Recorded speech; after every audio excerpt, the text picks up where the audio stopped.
Good morning students.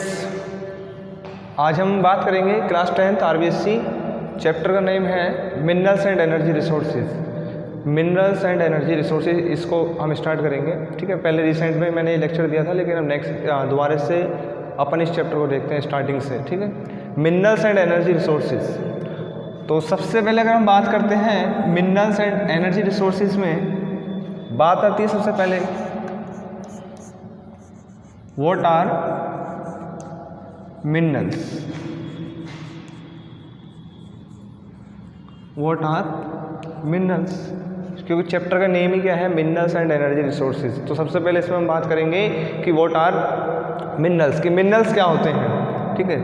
Minerals क्या होते हैं बेसिकली, देखिए minerals are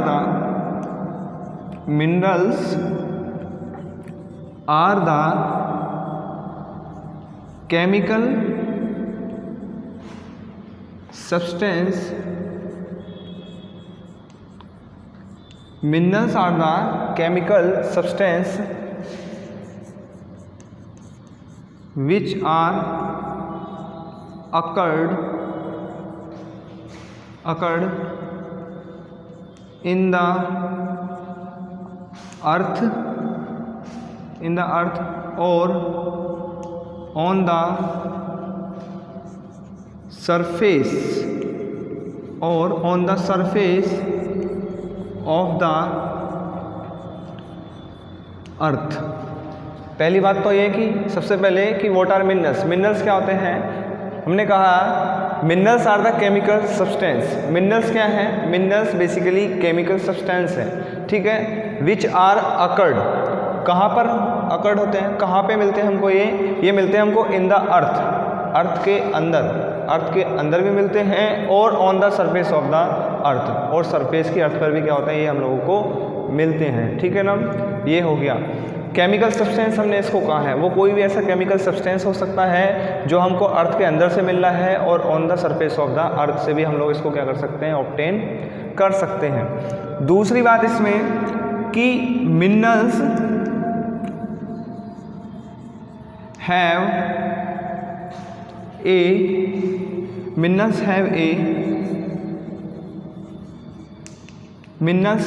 a definite shape।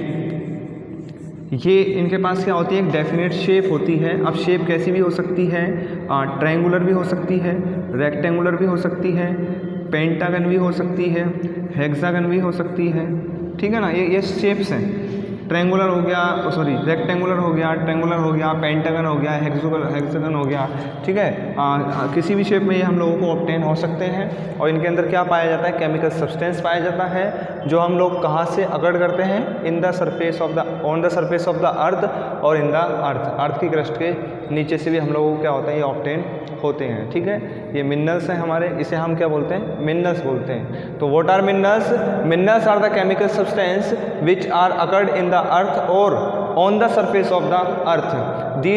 these are called minerals। they have a definite shape, ठीक है ना, they have a definite shape। ये है basically the definition of the mineral. इन्हीं को हम लोग क्या बोलेंगे, इन्हीं को हम लोग बोलते हैं मिनरल्स, ठीक है। नेक्स्ट है, आगे चैप्टर में लिखा हुआ है एनर्जी रिसोर्सेज। क्या लिखा हुआ है, एनर्जी रिसोर्सेज। अब ये क्या होते हैं एनर्जी रिसोर्सेज? अब आप लोगों ने रिसोर्सेज तो सुना है, अब एनर्जी रिसोर्सेज क्या होते हैं, एनर्जी रिसोर्सेज क्या होते हैं, देखिए एनर्जी रिसोर्सेज का मतलब क्या है। सबसे पहले फिर नेक्स्ट क्वेश्चन है, एनर्जी रिसोर्सेज में सबसे पहले बात आती है, क्योंकि रिसोर्सेज तो सबको पता है कि रिसोर्सेज क्या होते हैं। एनर्जी के बाद लगा हुआ है रिसोर्सेज, और रिसोर्सेज से पहले जस्ट लिखा हुआ है एनर्जी रिसोर्सेज। तो एनर्जी तो आप लोग बाद में समझना, पहले क्या समझना जरूरी है हम लोगों को कि रिसोर्सेज क्या होते हैं। क्या होते हैं resources? Resources means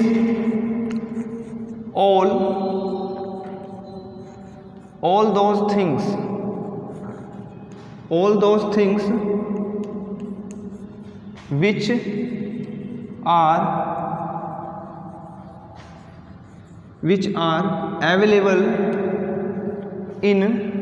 are available in our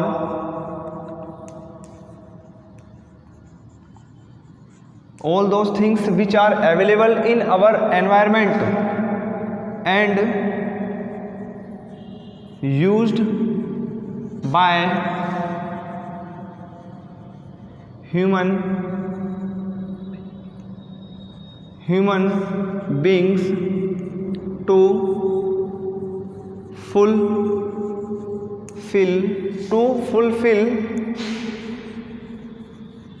their basic needs are called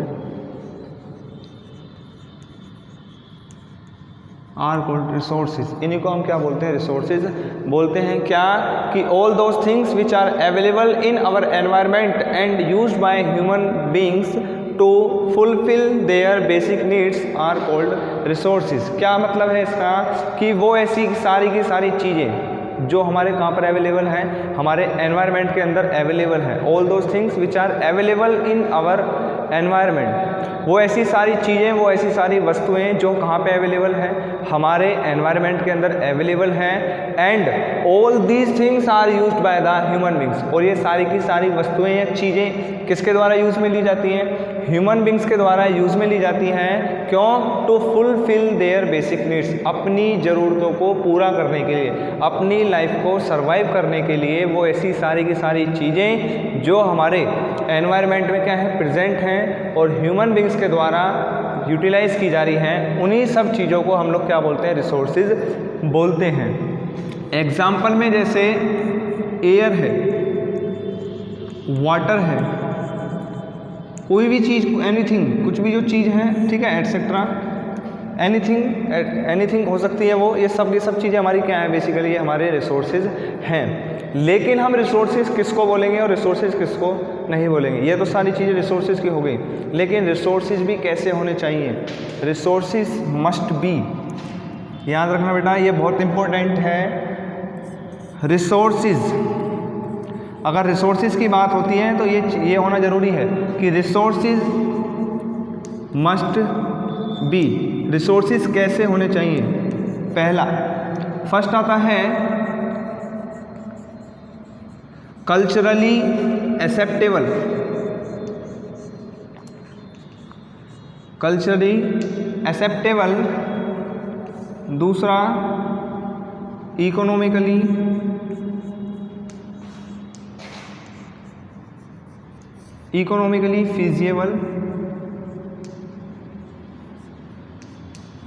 फीजिएबल।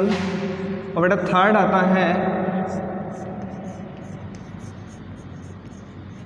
Technologically accessible.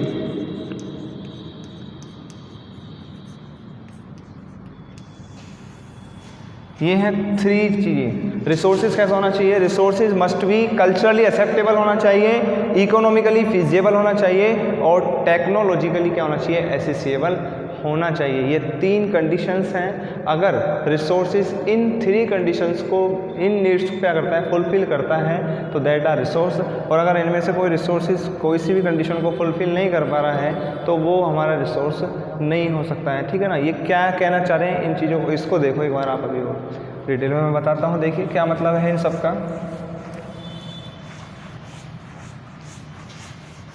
इसका मतलब क्या है? फर्स्ट है जैसे हमारा फर्स्ट वन क्या है कि कल्चरली एक्सेप्टेबल। कल्चरली एक्सेप्टेबल का मतलब क्या है कि जो रिसोर्स होना चाहिए वो कल्चर के आधार पे भी कैसा होना चाहिए? एक्सेप्टेबल होना चाहिए, लोग उसको एक्सेप्ट करने चाहिए। मैंने पिछले रिसेंट लेक्चर में भी आप लोगों को समझाया था, बताया था, लेकिन अपन इसको स्टार्टिंग से स्टार्ट किया है तो यहाँ पे मैं आपको समझा रहा हूँ, इसको दोबारा से देखिए। कल्चरली एक्सेप्टेबल का मतलब क्या होता है बेटा? कि कल्चरली मीन्स कोई भी रिसोर्स, कोई सपोज करो ए रिसोर्स है और ये ए रिसोर्स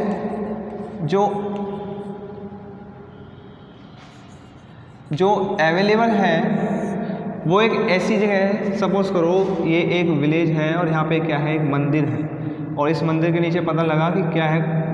गोल्ड है। गोल्ड क्या है?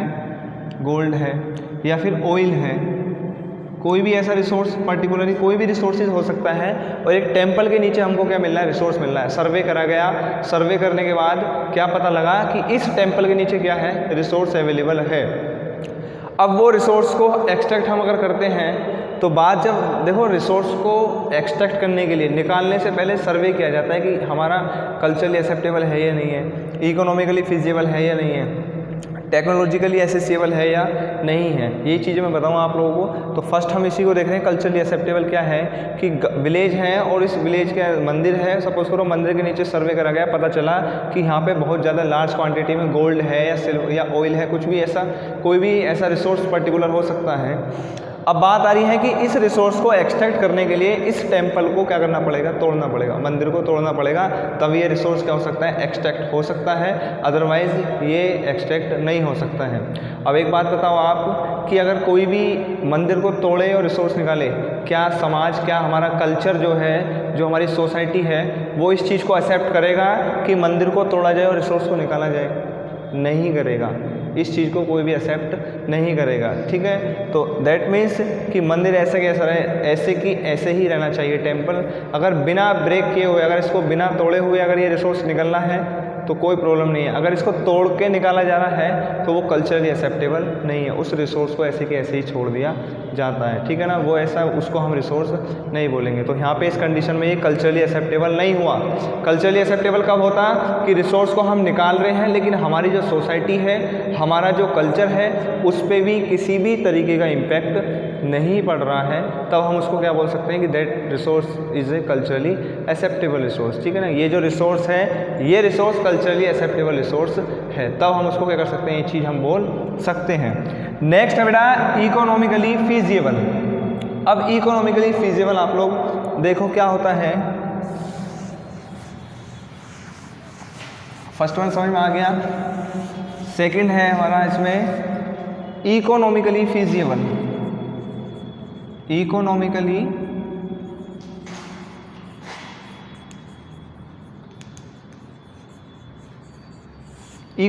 फीजिबल। इकोनॉमिकली मतलब इकोनॉमिकली, ठीक है ना, आर्थिक तौर पर। किसके तौर पर? आर्थिक तौर पर,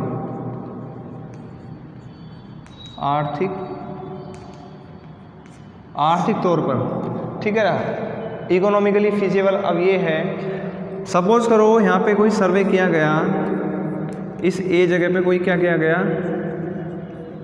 सर्वे किया गया, और सर्वे करने के बाद हमको पता चला कि यहाँ पे जो कोल है, यहाँ पे क्या है, कोल है।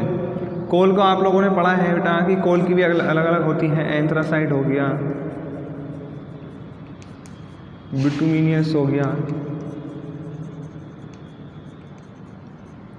लिग्नाइट हो गया, पीट हो गया, ये है सपोज करो। ठीक है ना, ये कोल की वो है। हमने क्या करा कि यहाँ पे कोई एक जगह थी ए, यहाँ पे सर्वे करा, सर्वे करने में पता चला क्या कि यहाँ पे क्या है, कोल है। कोल में भी हमको, कोल के अंदर भी हमने फिर और देखा कि कोल अलग अलग टाइप्स के होते हैं, on the presence of carbon, कि किस में कितना % कार्बन है, कितना % क्या है, मॉइस्चर है। तो सपोज करो हमको पता चला कि यहाँ पे जो कोल है वो कैसा है, एंथ्रासाइट कोल है।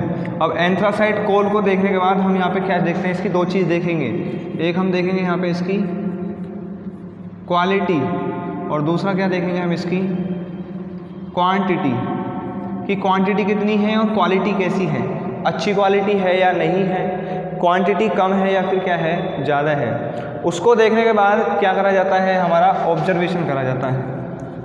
ऑब्जर्वेशन में क्या होता है बेटा, ऑब्जर्वेशन में पहले तो सर्वे हो गया, सर्वे से पता चला कोल था, कोल में पता चल गया एंथ्रासाइट है, एंथ्रासाइट से इसकी क्वांटिटी पता लगाएंगे हम, क्वांटिटी कितनी है। सपोज करो क्वांटिटी है 100 टन, 100 टन की क्वांटिटी हमको यहाँ से ऑब्टेन हो रही है कि भाई यहाँ पे जो सर्वे किया गया था, यहाँ पे कोल निकलना है, कोल में कौन सी क्वालिटी का निकलना है, एंथ्रासाइट क्वालिटी का निकलना है। और एंथ्रासाइट क्वालिटी, कोल एंथ्रासाइट जो क्वांटिटी है, सॉरी क्वालिटी लिख दिया मैंने यहाँ पे, क्वांटिटी है वो कितनी है, 100 टन है। अब ये देखा जाएगा इसके अंदर कि इस 100 टन कोल को निकालने के लिए हम लोगों को जो कॉस्ट पड़ रही है वो कितनी पड़ रही है, कॉस्ट मेजर करी जाती है, कॉस्ट। ठीक है, तो कॉस्ट का जो हमारा एक स्टैंडर्ड क्या होता है, एक स्टैंडर्ड चार्ट होता है, उस चार्ट से हम लोग क्या करते हैं, सपोज करो कि 100 टन कोल को निकालने के लिए, एग्जाम्पल के तौर पे समझा रहा हूँ बेटा आप लोगों को, 5 करोड़ मान लो, 5 करोड़ एग्जाम्पल, ठीक है, कि 100 टन कोल को निकालने के लिए जो कॉस्ट पड़ रही है वो 5 करोड़ रुपीज़ पड़ रही है। तो इस सर्वे को, पूरे सर्वे को किससे मिलाया जाएगा, एक स्टैंडर्ड चार्ट होता है और इस स्टैंडर्ड चार्ट में हर चीज़ की कॉस्ट लिखी रहती है कि सपोज़ करो कि अगर आप 100 टन कोल निकालने हो तो आपको मिनिमम मैक्सिमम कितना, 4 करोड़, ज़्यादा से ज़्यादा 4 करोड़ रुपीज़ के अंदर ये सारा प्रोसेस हो जाना चाहिए। और हम यहाँ पे जो कॉस्ट निकाल के देख रहे हैं तो वो कितनी बैठ रही है हमारी, 5 करोड़, 1 करोड़ क्या बैठ रही है, ज़्यादा बैठ रही है। तो इट मीन्स क्या है कि हम लोगों को यहाँ पे क्या हो रहा है, लॉस हो रहा है, ये इकोनॉमिकली फिजिबल नहीं है। अगर यही 100 टन कोल कितनी कॉस्ट में निकल रहा है, 4 करोड़ में, तो ये क्या है, इकोनॉमिकली फिजिबल है। और अगर इससे ज़्यादा में निकल रहा है तो ये इकोनॉमिकली फिजिबल नहीं है। समझ में आया, इकोनॉमिकली फिजिबल होता क्या है। अब सीधी सी बात, एक ऐसे एग्जाम्पल के तौर पे समझ लो, आप कोई भी चीज़ खरीदते हो या आपके पास कोई भी चीज़ है, आप उसे बेचोगे तो आप उसको प्रॉफिट में बेचोगे या लॉस में बेचोगे। सीधे सा मेन बात है कि हर किसी का जो मेन एम होता है वो क्या होता है, to earn the profit, profit में बेचने की कोशिश करता है, ठीक है ना, इकोनॉमिकली। अब अगर आपको वो सूटेबल हो रहा है कि भाई मैं इतने में इसको बेचूँगा, कोई भी चीज़ सपोज करो A to Z कि भाई हाँ मेरे पास ये चीज़ है, ठीक है, ये मेरे पास है, मेरे को ये सोल्ड आउट करनी है, मैंने कहा मैं तो उसको 20 रुपये की दूंगा। अब कोई आ रहा है कि 18 रुपये, कोई कह रहा है 16 रुपये, तो इसका मतलब क्या है कि भाई मैं इससे कम में नहीं बेच सकता, जो मेरी फिक्स्ड प्राइस है या मेरी वैल्यू है इतने में ही मैं फिजिबल हूँ, और अगर ये इससे कम में सोल्ड आउट होती है तो मैं इतने के अंदर फिजिबल नहीं हूँ। तो ये होता है, अगर मेरी 20 में चली गई, बिक भी जाती है, सोल्ड आउट हो जाती है, तो मैं क्या हूँ, मेरे को ये इकोनॉमिकली फिजिबल हो गई, ठीक है।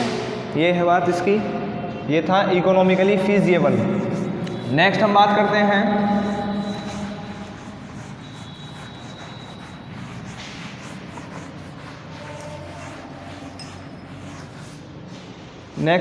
हैं बेटा, थर्ड जो आता है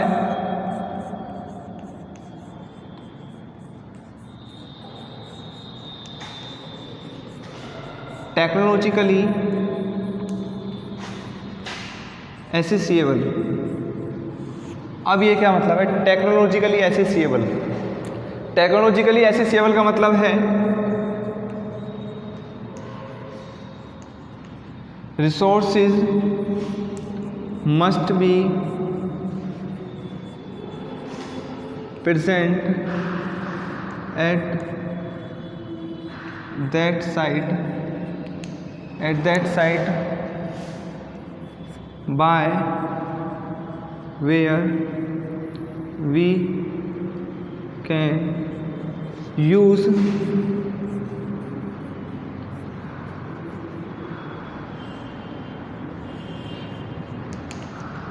resources must be present at that site by where we can use appropriate technology to extract that resource। इसका मतलब क्या दिखाई देगा, लाइन का मतलब ये है कि resources must be presented, resources मतलब रिसोर्सेज ऐसी साइट पे क्या होना चाहिए, प्रेजेंट होना चाहिए जहाँ पे हम लोग एक एप्रोप्रिएट टेक्नोलॉजी का यूज़ करके इजीली रिसोर्सेज को क्या कर सकें, एक्सट्रैक्ट कर सकें। जो टेक्नोलॉजी हमारे पास है उस टेक्नोलॉजी से वो इजीली क्या हो जाना चाहिए, अवेलेबल हो जाना चाहिए, वो इजीली एक्सट्रैक्ट हो जाना चाहिए, ठीक है। और अगर आपको पता है कि अगर हम उस टेक्नोलॉजी के अलग जाते हैं और दूसरी टेक्नोलॉजी का यूज़ करते हैं तो उसकी कॉस्ट क्या हो जाती है, बढ़ जाती है, तो फिर वहाँ पे इकोनॉमिकली फिजिबल हमको वो रिसोर्स नहीं होता है। तो हमारे पास रिसोर्सेज कैसे कैसे होने चाहिए, कल्चरली एक्सेप्टेबल भी होना चाहिए, इकोनॉमिकली फिजिबल भी होना चाहिए, और थर्ड टेक्नोलॉजिकली एसेसिएबल भी होना चाहिए, जिससे हम लोग इजीली रिसोर्स को क्या कर सकें, एक एप्रोप्रिएट टेक्नोलॉजी का यूज़ करके उस रिसोर्स को क्या कर सकें, एक्सट्रैक्ट कर सकें, ठीक है ना। ये बातें थी हमारी रिसोर्सेज की। रिसोर्सेज क्या होते हैं वो बता दिया, रिसोर्सेज कैसे होने चाहिए, कल्चरली एक्सेप्टेबल होने चाहिए, इकोनॉमिकली फिजिबल होने चाहिए, और थर्ड है टेक्नोलॉजिकली एसेसिएबल होने चाहिए, ठीक है। अब नेक्स्ट देखो, अब जो मेन चैप्टर में आता है वही है लिखा हुआ है ना एनर्जी रिसोर्सेज, कि ये एनर्जी रिसोर्सेज क्या होता है। देखिए ये तो बात होगी रिसोर्सेज की केवल। अब हम बात करते हैं energy resources. Energy resources, energy resources, ठीक है। क्या होता है एनर्जी रिसोर्सेज? देखिए रिसोर्सेज अभी आप लोगों को समझा दिया क्या होते हैं energy resources.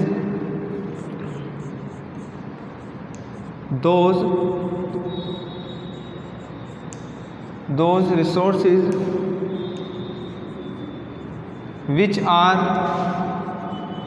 used to generate the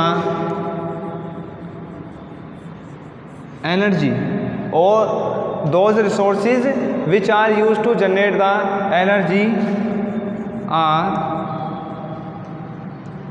known as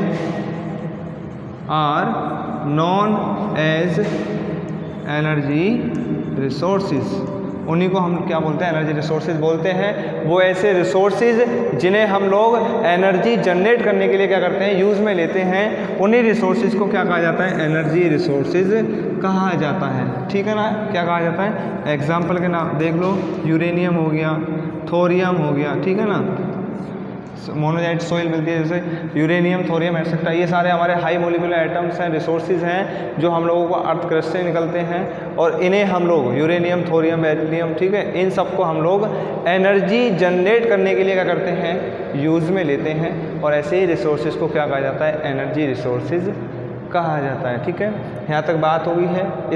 इसमें कोई किसी को प्रॉब्लम है, कोई भी क्वेश्चन पुटअप करना है, ठीक है, कन्फ्यूज़न है, तो वो कमेंट सेक्शन में मुझे बता दीजिए, और नेक्स्ट लेक्चर में अपन यहाँ से आगे डिस्कस करेंगे, ठीक है। ये फर्स्ट लेक्चर है इस चैप्टर का, इससे आगे नेक्स्ट चैप्टर में, ठीक है, नेक्स्ट लेक्चर में अपन क्या करेंगे? इसमें डिस्कस करेंगे। Thank you guys.